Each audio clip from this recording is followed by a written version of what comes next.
नमस्कार। मैं पंडित संजय घिल्डियाल शास्त्री स्वागत करता हूं आपका एक और नई वीडियो में। आज बात करते हैं गोवर्धन महाराज की परिक्रमा के बारे में और उससे जुड़े हुए गाय की सेवा के बारे में कि गोवर्धन परिक्रमा का गाय की सेवा से क्या मतलब है, क्या महत्व है, तो उसके बारे में ही आज बात करते हैं। बहुत सारे लोग यानी लगभग सब सनातनी गोवर्धन जी की परिक्रमा करने जाते हैं और जो नहीं गए हैं वो भी जाने की चाहत रखते हैं और अच्छी बात है। अपने धर्म के प्रति हर व्यक्ति को जो है लगाव होना चाहिए, उसके प्रति जो है सद्भाव प्रेम होना चाहिए। लेकिन धार्मिक कृत्य करते समय उसके सही स्वरूप को जानना वो भी तो एक बड़ा महत्व रखता है।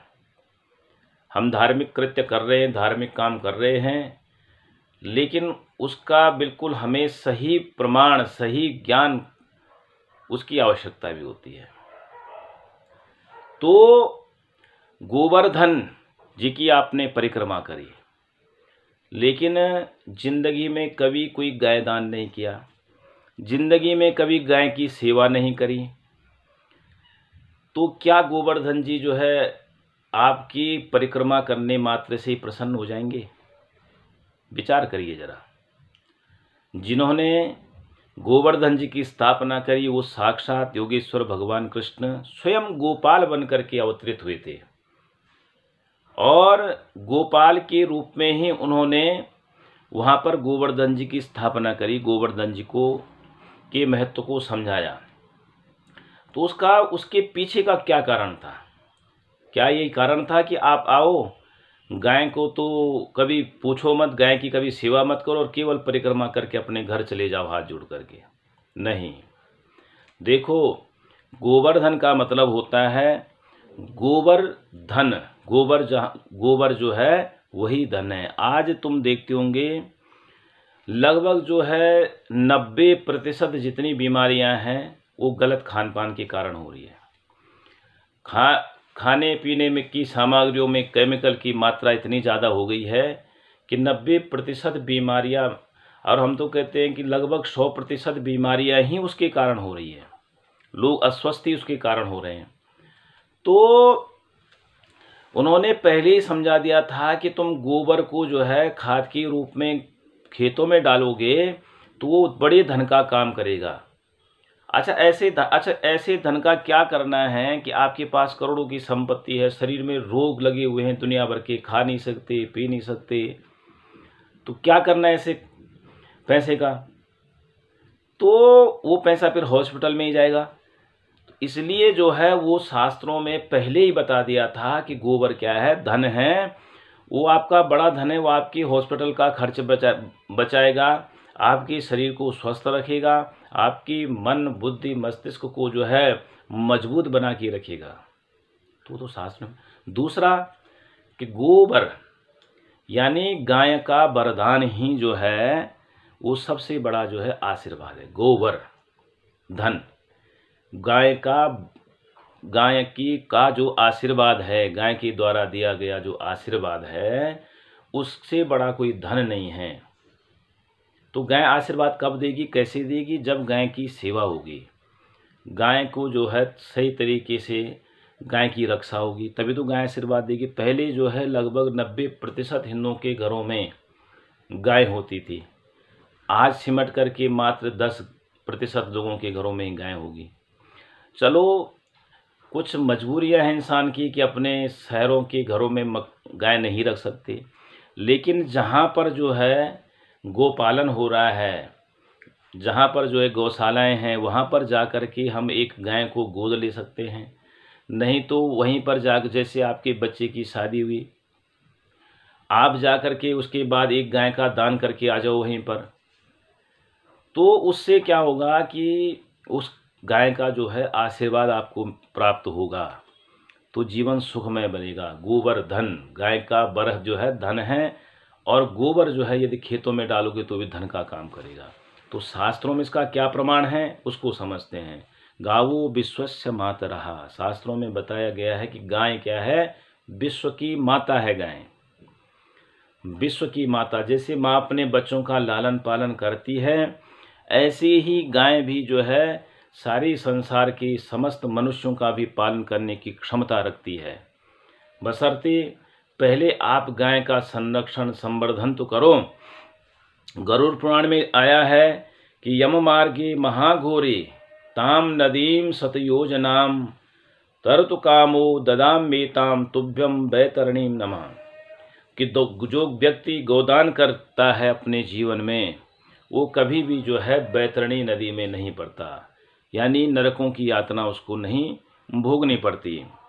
और महाभारत में भी आया है कि गावः स्वर्गस्य सोपानम गावः स्वर्गेपि पूजिताः गावः कामदुहो देव्यो नान्यत् किंचित परम स्मृतम, कि गाय जो है स्वर्ग की सोपान है, स्वर्ग में भी पूजी जाती है। ऐसा नहीं कि धरती पर, स्वर्ग में भी गायों की पूजा होती है और समस्त मनोकामनाओं को पूर्ण करने वाली जो है भगवती के रूप में ही गाय हैं। तो इसलिए जो है गायों के बारे में बृहत्पारा स्मृति में बताया गया है कि सर्वे देवा स्थिता देहे सर्वदेवो मयीम हि गौ, कि सभी देवता जो है गाय के शरीर में निवास करते हैं, इसलिए जो है गाय की सेवा करनी चाहिए। हमारे शास्त्रों में बताया गया था कि कोई भी जो है सनातन धर्म में जो है 16 संस्कार यानी 16 संस्कारों का महत्व बताया गया है, लेकिन वो 16 संस्कार तभी पूरे माने जाते थे कि जब साथ में गोदान होता था।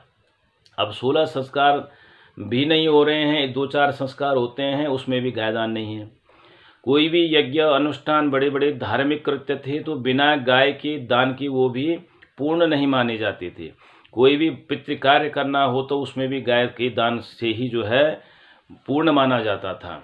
तो इसलिए जो है, और विष्णु धर्मोत्तर पुराण में लिखा है तासाम प्रणामम सततम च कुर्यात, उन्हें जो है गाय को क्या करना चाहिए, हमेशा प्रणाम करना चाहिए और गाय की हमेशा ही सेवा करनी चाहिए। एक अन्य जगह लिखा हुआ है कि गोसु भक्तिर्भवेद्यस्या प्रणवीच दृढ़ामति पुनर्जन्मनि विश्वासा सवे हिंदू रीति स्मृता। हिंदू कौन है? तो बोला हिंदू वही है कि प्रणव जिसका जो है पूज्य मंत्र है, यानी ओमकार, ओम प्रत्येक मंत्र के आगे ओम शब्द आता है, तो प्रणव जो है जिसका पूज्य मंत्र है, और गौ माता में जिसकी भक्ति हो और पुनर्जन्म पर जिसका विश्वास है, वही सच्चा हिंदू माना जाता है। तो इसीलिए यदि आप जो है गोवर्धन जी की परिक्रमा कर रहे हो तो उससे पहले या उसके बाद आप गायदान करिए, फिर देखो आपको उसका लाभ मिलेगा, आपको उसका जो है पुण्य प्राप्त होगा। बिना गाय के दान के, क्योंकि भगवान कृष्ण भी गोपाल बन कर के ही आए थे। भगवान कृष्ण कैसे बन के आए? गोपाल बन के। तो यदि वो भी तो चाहते तो वो कहीं राजा बन कर के अवतरित हो सकते थे।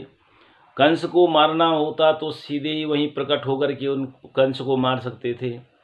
भगवान में तो कितने सामर्थ्य है, लेकिन वो गोपाल बन कर के कलयुग से पहले, ठीक पहले जो है इसीलिए अवतरित हुए कि उनको पता है कि कलिकाल में जो है गायों की दुर्दशा होने वाली है, गायों को जो है लोग उनकी दुर्दशा करने वाले हैं। तो इसलिए समझाने के लिए उन्होंने जो है लोगों को समझाने के लिए गोपाल बन कर के आए कि तुम मेरी पूजा करोगे तो तुम्हें ये ध्यान होना चाहिए कि मैं गोपाल हूँ।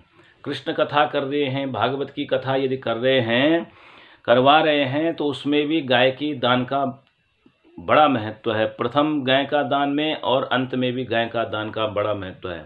भगवान कहते हैं, भगवान के लिए जो है तुलसीदास जी ने लिखा है कि क्यों अवतरित होते हैं, तो उन्होंने कहा विप्रधेनु सुर संत हित लीन मनुज अवतार। ब्राह्मणों के लिए, संतों के लिए, गायों के लिए और देवताओं के लिए ये 4 मुख्य स्तंभ हैं सनातन धर्म के, हिंदू धर्म के, और पूरी मानवता के ही 4 स्तंभ हैं ये। विप्रधेनु सुर संत हित लीन मनुज अवतार। तो ये जो है, और एक जगह लिखा है गो द्विज धेनु देव हितकारी कृपा सिंधु मानस तनुधारी, कि जो है इनके लिए ही भगवान जो है, और भरा पड़ा हुआ है गाय के बारे में, प्रत्येक पुराण में जो है भरा पड़ा हुआ है लिख करके कि आप जो है गाय का दान करिए। गाय का दान नहीं कर सकते तो कम से कम इतना तो कर सकते हैं कि प्रथम जो रोटी बनती है वो गाय की बन जाए, गाय के लिए निकाल दिया जाए। इतना तो कोई भी व्यक्ति कर ही सकता है। ऐसा नहीं कि बची खुची रोटी गाय को दे दो, बासी जो चीज़ खराब हो रही है वो गाय के लिए डाल दो, ऐसा नहीं है। गाय को पूजनीय मान करके, प्रथम मान करके, और गाय को सनातन धर्म का की मुख्य स्तंभ मान करके जब सेवा होगी, और तब आप गोवर्धन जी की परिक्रमा करोगे, तब वो जो गोपाल है, वो परमात्मा है, वो योगेश्वर है, वो आपके ऊपर तब प्रसन्न होगा। खाली उनकी आपने ठाकुर जी की घर घर में मूर्ति रखी हुई है लड्डू गोपाल के रूप में, और बोलते हो जी ये लड्डू गोपाल हैं। क्या है? लड्डू गोपाल।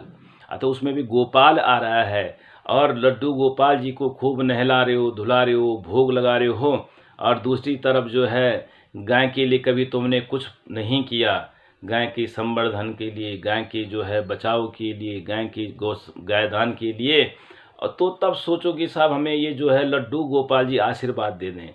वो कोई आशीर्वाद फिर वहाँ से नहीं मिलने वाला। इसलिए आशीर्वाद लेना है तो पहले गाय की सेवा करिए।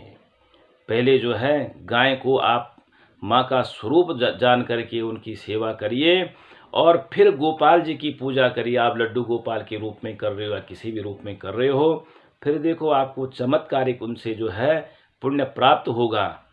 तो ऐसे ही धार्मिक वीडियो देखने के लिए यदि आपको ये वीडियो पसंद आते हैं तो आप जो है ऐसे ही सनातन धर्म से संबंधित वीडियो देखने के लिए आप हमारे चैनल से जुड़े रहें। जिसने भी सब्सक्राइब नहीं किया है वो कृपया सब्सक्राइब करें, शेयर करें, ताकि ज़्यादा से ज़्यादा सनातनी हमारे चैनल से जुड़ सकें, और ज़्यादा से ज़्यादा लोग इस चीज़ का लाभ ले सकें कि कैसे हमारे सनातन धर्म में जो है कुछ चीज़ों को छुपाया गया।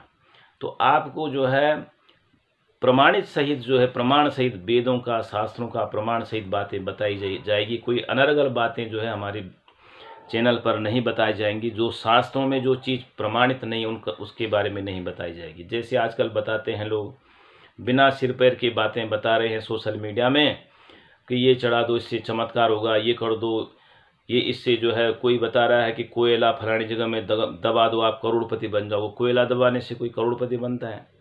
कोई कह रहा है जो है ये कर दो तो ये आप जो है आपकी ये हो जाएगा। ऐसा नहीं है, कोई चमत्कार वाली बात नहीं है। आप कर्म अच्छे करते रहिए, शास्त्रों से में प्रमाणित बातें करिए, और शास्त्र विहित ही कर्म करते रहिए। जो शास्त्रों में वर्णन आया है उसी हिसाब से आप कर्म करते रहिए, तो निश्चित आपको जो है फल मिलेगा।